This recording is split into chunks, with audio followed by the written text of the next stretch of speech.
channel. Ito po, magbigay lang po tayo ng reaction po, mga kabida, dito ho sa post po ng Global Daily Mirror po, kung saan yung kanilang content po, mga kabida, is about Dr. Clarita Carlos. Ayan, kilalang dating security advisor po, mga kabida. Okay? May projection kasi siya, mga kabida, about 2028 presidential elections, kung saan po ay nakikita po niya, mga kabida, na mananalo ito kung si Vice President Sara Duterte, kung fair, tsaka stable, and consistent po yung numbers ni Vice President Sara Duterte, mga kabida, sa mga surveys, check po na si VP Sara po ang mananalo, mga kabida, by 2028, presidential elections, po. Ito, babasahin ko lang po itong article ng Global Daily Mirror po, More likely, Sara will win. Former National Security Advisor Dr. Clarita Carlos believes Vice President Sara Duterte will likely win the presidential race in the 2028 elections. Okay? Carlos shared this fearless forecast in an interview stream on March 3, 2026. Po? Ito yung sinabi po ni Carlos, mga kabida, Okay? So, we don't know. You remember last time we said, which was twisted, of course, by many people, that if the numbers are fair and stable, we're talking poll numbers, then more likely Sara will win. Okay? And if she wins, to repeat what I said, I hope she will have a more nuanced foreign security and defense policy, and I hope she will appoint smart, intelligent people in the two major departments, the Department of National Defense and the Department of Foreign Affairs, who are not held by the throat, cannot name it by United States, wag siyang mag-swing ng pendulum towards China. So, yun yung sinabi po ni Dr. Clarita Carlos po, mga kabida. So, parang sigurado po siya na mananalo ito kung si VP Sara kung stable, fair, at saka consistent yung numbers po niya, mga kabida, sa mga surveys.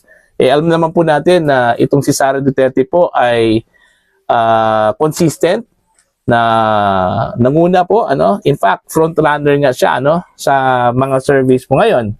Okay, kinukonsidera po si Vice President Sara Duterte na front runner po para ho sa 2028 presidential elections.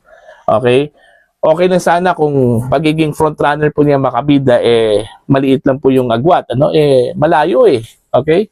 Yung pumapangalawa po sa kanya na si Vice President o dating Vice President Leni Robredo po, malayo po yung agwat. I think 25, si Sara Duterte nasa 43, kung hindi ako nagkamali, sa mga figures. Okay? Mga kabida. Alright, kung wala lang talagang mangyayari po kay Sara Duterte, for example, kung hindi man po matuloy po ang impeachment or kung matuloy man po ang impeachment at ma-acquit po si Vice President Sara Duterte, check na po, mga kabida, siya po yung magiging susunod na Pangulo po ng Pilipinas come 2028, Kasi kumbaga ang projection po ng mga political observers and analysts po dito, sa figures po ni Sara Duterte, parang no one can beat, sa hanay po ng mga anong tawag po dito, projected candidates, mga kabida, so far wala pa pong makukonsidera po natin na formidable opponent po, kahit na po si dating Vice President Leni Robredo, malayo po, mga kabida. Okay, how much more ngayon na nagdeklara po itong si ex-VP Robredo na hindi na po tatakbo sa national scene, mga kabida. Mag-concentrate na lang daw siya doon sa kanyang lugar sa Naga, mga kabida. So, most likely, kung pagbabatayan po natin yung current projected o potential candidates for presidency po, makabida, Risa Hontiveros, Bam Aquino, John Vic Rimulya, sa kanila lang po umiikot yan, makabida, yung posibilidad, kung sino po yung tatakbo sa party po ng opposition, actually hindi ko makukonsiderang opposition yung grupo po ni Risa po, ano? Kasi ang totoong opposition talaga makabida, yung Duterte camp. Kasi yun yung lumalaban po sa administrasyon eh. Itong grupo po makabida ni Risa Hontiveros, Akbayan, Kakampings, ano, Yellow Tards, okay? Hindi po yan sila makukonsiderang opposition. Kasi parang friendly yan sila sa administrasyon eh. Okay? Mga kabida. So, nevertheless, kung sino man po yung pipiliin po nila, most probably, makikipag-alyansa yan sila sa administrasyon, ano? For purposes of getting the resources, ano, ng administrasyon, mga kabida. Lamang kasi sila, kung makuha po nila yung administrasyon dahil in terms of resources, finances po mga kabida, malaking bintahe po yon. Okay? Pero hindi lahat, pero hindi sa lahat ng panahon, ano, na kapag nasa administrasyon ka, tsak na po yung panalo po. Ang dami na pong mga presidents dyan, ano, mga kabida, na talo po yung nasa administrasyon, ano? Okay? Katulad na lang po yung 2016 presidential elections. Ang manok po nila mga kabida, ito kong si Rojas. Manok po ng administrasyon. And then, ang nanalo po si Digong, ano? Okay? Mga kabida. So, hindi po tsak na kapag nasa administrasyon o kapag kalyado mo yung administrasyon, mananalo ka na, no? Mga kabida, lalong-lalo na po ngayon na kumbaga kiss of death daw yung pakikipag-alyansa po sa Marcos administration po, ano, mga kabida, laban ho kay Sara Duterte, ano po, dahil napakababa po yung trust rating po, ano, ng Pangulo at ng kanya hong administrasyon. So hindi ho makakatulong po kung sakali man po makikipag-alyansa po, mga kabida, itong grupo po ni Risa Hontiveros, ano po. Pero para sa akin, nasa kanila lang po, Bam Aquino or Risa Hontiveros po ang pwedeng pagpipilian po para ipantapat po nila mga kabida kay Sara Duterte. Pero again, aside from Dr. Clarita Carlos po, ang dami hong mga political analyst na nagsasabi po na malayo yung agwat, yung lamang po, ano, kung sakali man po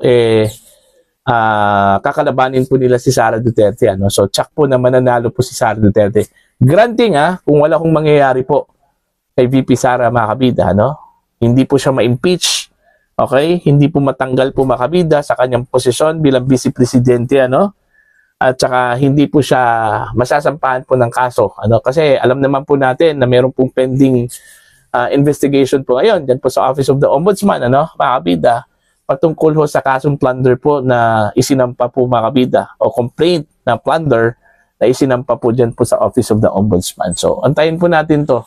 Okay? Kung hindi lang talaga magbabago yung numbers po ni VP Sara, okay? Kung ganun pa rin ka-consistent yung numbers niya, no, sa mga future surveys, okay, para ho sa pagkapangulo po ng Pilipinas, tsak na po na si Sara Duterte po ang mananalo po, mga kabida, bilang presidente po ng Pilipinas come 2028, mga kabida. Okay, for the sake of discussion po, ano, mga kabida. Alright? Sakali po may impeach po si Vice President Sara Duterte, mahatulan po siya ng guilty, mga kabida, dyan po sa impeachment court. Alright?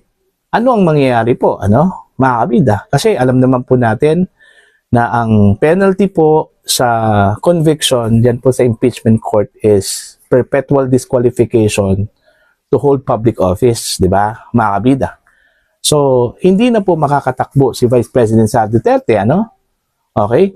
Pero, do you think hahayaan po ni VP Sara na wala ho silang i-field na kandidato dyan? Meron po siyang i-endorso, mga kabida. At dito ho sa endorsement po ng Vice Presidente, makapangyarihan po yun. Dahil dyan po papasok, mga kabida, yung tinatawag po nilang sympathy votes. Okay?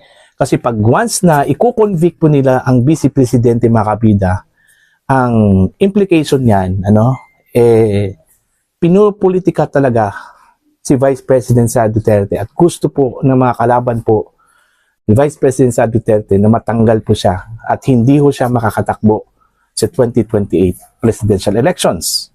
Alright? So, Yun po yung mangyayari. So, ang simpatsya po ng mga Pilipino ay dun po mapupunta mga kabida kung sino man po yung kanyang i-endorso. Okay? It's either Robin Padilla, Marcoleta, Bongo, mga kabida, or even Benji Magalong, walang talo po. Okay? Kahit sino sa kanila, mga kabida, mananalo po talaga yan, pagdating ho sa presidential election po sa 2028, mga kabida. Kasi andun yung sympathy votes. Alright? Mga kabida, So, sa madaling salita, walang talo po si Vice President Sara Duterte, kahit na po siya po ay ma-impeach. Kasi alam po ng taong bayan, mga kabida, kaya ginawa po itong impeachment, nangyari po itong impeachment dahil pinupolitika po si Vice President Sara Duterte. At gusto po ng mga kalaban ni Vice President Sara Duterte, lalong-lalo na po ng Marcos administration, na hindi po makakatakbo, mga kabida, si VP Sara pagdating ho sa 2028 presidential elections. At hindi lang po na-anticipate po ng kanyang mga kalaban, mga kabida, na kahit na po ma-impeach ang Vice Presidente, makapangyarihan pa rin ito, ma-influensya pa rin ito pagdating ho sa boto, mga kabida.